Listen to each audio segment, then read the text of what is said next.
À Louis IX, Saint Louis succède donc en 1270 son fils Philippe III, qu'on appellera Philippe III le Hardi.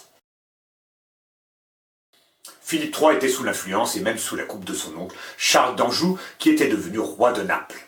En effet, en 1262, Charles d'Anjou avait accepté, contre l'avis du roi d'ailleurs, la couronne de Naples, qui allait avec le royaume de Sicile. Cette couronne lui avait été offerte par le pape Urbain IV. En effet, le pape avait l'intention d'évincer d'Italie la maison de Hohenstaufen, dynastie du Saint-Empire romain. C'était l'époque où l'Italie était déchirée par la guerre entre les Guelfes, qui étaient les partisans du pape, et les Gibelins, qui étaient les partisans de l'empereur. C'est une querelle qui s'apparente un petit peu à la querelle des investitures dont je vous ai déjà parlé. Si bien que donc Charles d'Anjou fut couronné roi de Naples et de Sicile à Rome en janvier 1266, et en février de la même année, il bâtit l'armée des Hohenstaufen à Bénévent, ce qui lui permit de faire son entrée à Naples. Il était bien content. Mais il eut le tort de réprimer sévèrement les révoltes qui se produisirent. Et surtout, il fit exécuter Conradin, qui était le dernier représentant de la dynastie des Hohenstaufen.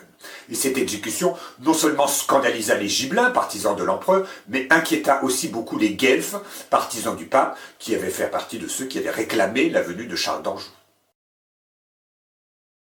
Il faut dire que Charles d'Anjou nourrissait des rêves de conquête tout à fait chimériques.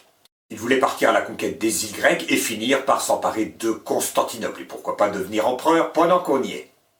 C'est pourquoi en 1270, il avait poussé son frère, Louis IX, à débarquer en Tunisie. Pour son malheur, c'était au cours de la 8e croisade. Et poursuivant toujours ses rêves, Charles d'Anjou proposa en 1273 que le roi de France, Philippe le Hardi, Philippe III, fut élu empereur du Saint-Empire romain. Vous voyez qu'on appelle souvent cet empire germanique, mais dès lors qu'un roi de France peut y être candidat, et d'ailleurs dès lors qu'on voit que les Hohenstaufen sont très présents en Italie, on voit qu'il n'est pas spécialement germanique. En tout cas à cette époque. Mais le pape Grégoire X écarta cette proposition et c'est la candidature de Rodolphe Ier de Habsbourg qui fut agréée. C'est le premier de cette dynastie à devenir empereur. Mais les Français se trouvaient toujours à Naples et en Sicile et ils avaient fini par provoquer une certaine irritation chez les Italiens par leur brutalité et par leur arrogance. Si bien qu'en 1282, les Siciliens se mirent d'accord pour se débarrasser des Français. Et donc, ils décidèrent qu'à l'heure des vêpres, quand la cloche sonnerait pour appeler les fidèles à la prière, au lieu de tomber immédiatement en prière, ils commenceraient par assassiner chacun un Français en lui plantant un couteau dans une partie tendre de son corps. D'où il résulterait une mort brutale.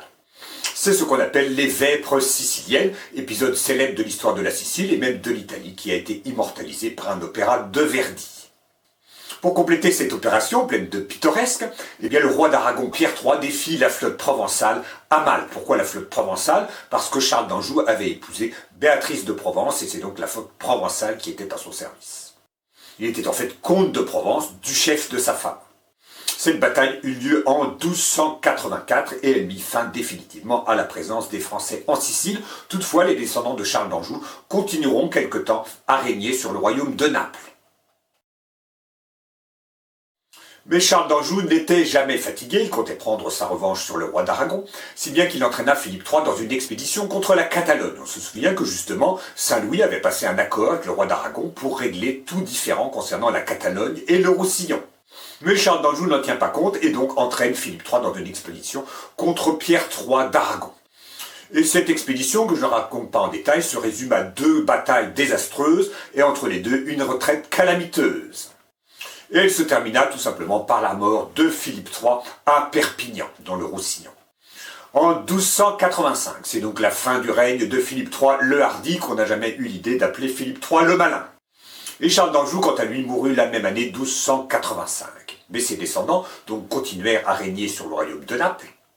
Et même 2 siècles plus tard, les rois de France trouvèrent dans cette prétention à la couronne de Naples l'occasion de mener en Italie de très nombreuses expéditions, toutes aussi chimériques, ruineuses et désastreuses les unes que les autres, et sans lesquelles le métier de professeur d'histoire serait fort monotone.